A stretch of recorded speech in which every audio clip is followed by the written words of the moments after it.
साथियों, यह बात हम आपको पहले ही बता चुके हैं कि कतर पनौती देश है। जिसने भी कतर के साथ हाथ मिला लिया, उसके बुरे दिन कुछ समय बाद ही शुरू हो जाते हैं।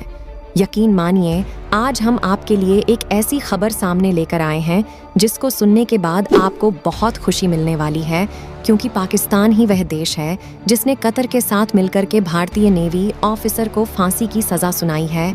लेकिन आज भारत ने पाकिस्तान को लेकर के जो एक्शन प्लान तैयार किया है, इससे पाकिस्तान अगले 100 सालों तक नहीं भूलने वाला है पूरी डेवलपमेंट क्या है। इस वीडियो में समझते हैं भारत जिस तरह से कतर और पाकिस्तान को सबक सीखने वाला है, जानेंगे पूरी खबर। लेकिन इससे पहले वीडियो को एक लाइक ज़रूर करें और भी ऐसी ही नॉलेज वीडियो के लिए चैनल को सब्सक्राइब ज़रूर करें। खबर को जानने से पहले कुछ ज़रूरी बातों का जानना ज़रूरी है। जैसा कि आपको पता होगा कि पाकिस्तान कतर के साथ मिलकर सीक्रेट सबमरीन खरीदने वाला था, और यह सबमरीन एक एडवांस क्वालिटी की सबमरीन थी जिसे रडार में स्कैन नहीं किया जा सकता। पाकिस्तान के बीच में डील फाइनल होने वाली थी, लेकिन इसका पता भारत के नेवी ऑफिसर को शायद लग चुका था और यह खबर भारत तक पहुंच जाती। इससे पाकिस्तान को दुख होता, इसलिए पाकिस्तान ने कतर के साथ मिलकर के उन 8 ऑफिसर को फांसी की सजा सुना दी। लेकिन इस बाद में चाहिए या फिर नहीं, ये क्लियर नहीं बताया जा सकता। फिर भी रिपोर्ट अभी तक यही बता रही है। लेकिन अब भारत में पाकिस्तान की नींद उड़ाने वाला काम किया है, जहां आज भारत में एक ऐसे देश के सामने अपने दरवाजे खोल दिए हैं जिसके लिए आज तक दुनिया के कई बड़े देश परेशान हो रहे हैं।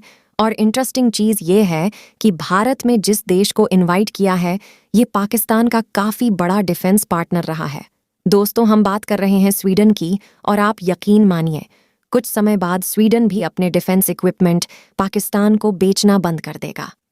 आपको याद होगा, फ्रांस काफ़ी लंबे समय तक पाकिस्तान को डिफेंस इक्विपमेंट भेजता रहा, लेकिन जैसे ही भारत के अंदर उन्होंने प्रोडक्शन चालू किया, भारत को एक्सपोर्ट करने शुरू किया और पाकिस्तान से उनकी पूरी सप्लाई कट हो गई।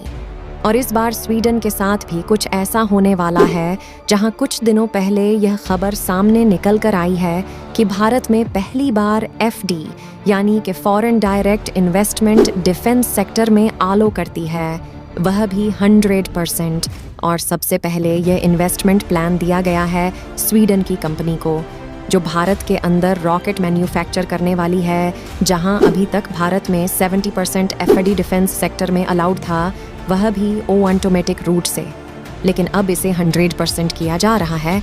और सबसे पहले यह परमिशन स्वीडन की कंपनी को दी गई है, यानी कि फ्यूचर में हम स्वीडन से अपनी कुछ बातें मनवाने वाले हैं, जहां पर यह कंपनी भारत के अंदर दुनिया की काफ़ी ज़्यादा एडवांस मानी जाने वाली शोल्डर फायर रॉकेट का मैन्युफैक्चर करेगी। और यहाँ पर इतनी एडवांस क्वालिटी में इन फायर रॉकेट को तैयार किया जाएगा, जिन्हें भारत के डोमेस्टिक मार्केट के साथ साथ इंटरनेशनल भी एक्सपोर्ट किया जाएगा।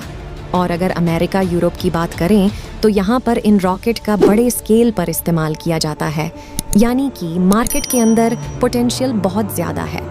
और सबसे इंटरेस्टिंग बात यह है कि यह स्वीडन की पहली यूनिट होने वाली है जो उनके कंट्री से बाहर लगेगी, यानी उन्हें भारत के ऊपर काफ़ी ज़्यादा विश्वास हो चुका है। ये यूनिट हरियाणा के अंदर सेटअप की जाएगी, जिसमें इनिशियली करीब 500 करोड़ रुपए तक इन्वेस्टमेंट होगी, और उसके बाद अपने इस इन्वेस्टमेंट प्लान को बढ़ाने वाली है। और यहाँ पर हमने पाकिस्तान की बात इसलिए की है क्योंकि यह स्वीडन बेस्ड कंपनी पाकिस्तान को काफ़ी एडवांस डिफेंस सिस्टम भेजती है, जिससे कई बार पाकिस्तान ने भारत के अंदर अटैक करने की भी कोशिश की है।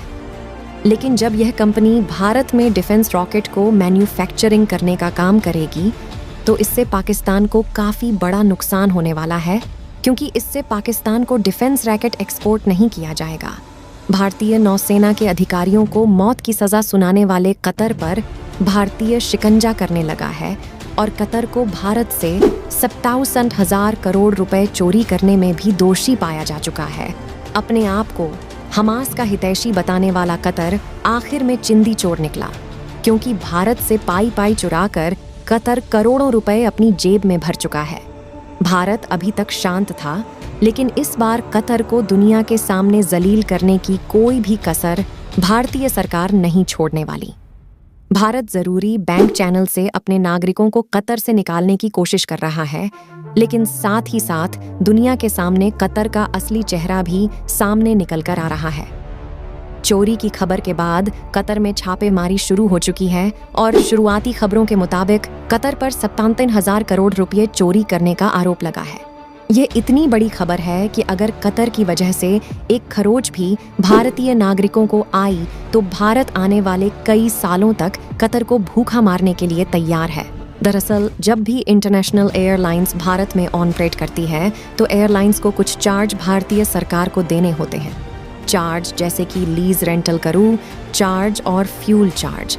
जब भी एयरलाइंस इस कीमत को अदा करती है तब इन चार्ज के साथ साथ जीएसटी भी इन कंपनी को देना होता है।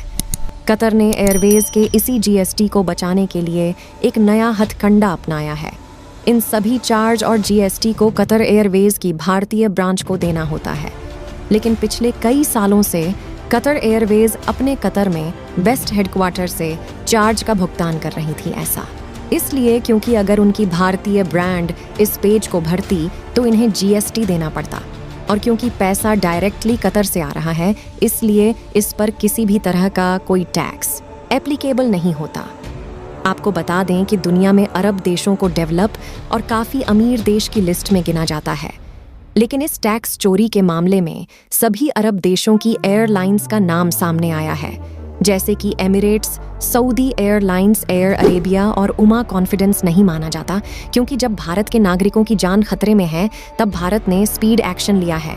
लेकिन यह केवल 57,000 करोड़ रुपए की चोरी नहीं है। फाइनेंशियल ईयर 2013 से 2024 के बीच अभी तक इन एयरलाइंस की वजह से करीबन 13,000 करोड़ रुपए का नुकसान भारतीय अर्थव्यवस्था को उठाना पड़ा है। अब बात यह आती है कि भारत अब किस तरह से पैसे निकलवा सकता है, क्योंकि यह कोई छोटी मोटी चोरी नहीं है। एक तरीका तो यह है कि भारत इन इंपोर्ट के बदले कतर को जाने वाला पैसा रोक ले और इस चोरी के अलावा एक मोटा फाइन कतर पर लगाया जाए। लेकिन आज देखना यह है कि भारत सरकार किस तरीके से कतर के द्वारा इन पैसों को वसूली करती है। आपको बता दें कि भारत सरकार इस समय कतर में फंसे नेवी के ऑफिसरों को बचाने का भरपूर प्रयास कर रही है और भारत का एक्शन इस पर चल रहा है। साथ ही हमें उम्मीद है जल्द ही इससे रिलेटेड कुछ खुशखबरी ज़रूर सुनने को मिलेगी। बाकी आपको क्या लगता है कि इन नेवी के जवानों को भारत सरकार बचा पाएगी या नहीं? अपनी राय कमेंट में ज़रूर बताएं। इस वीडियो को यहीं पर ख़त्म करते हैं। इस वीडियो को एक लाइक ज़रूर करें और अपने दोस्तों तक इस वीडियो को शेयर करें ताकि उन्हें भी जानकारी मिल सके। इसी तरह और भी नॉलेज वीडियो देखने के लिए अपने भरोसेमंद चैनल बिट्टू जीके को सब्सक्राइब करके बेल नोटिफिकेशन को ऑन पर ज़रूर रखें। वीडियो को अंत तक देखने के लिए आपका धन्यवाद।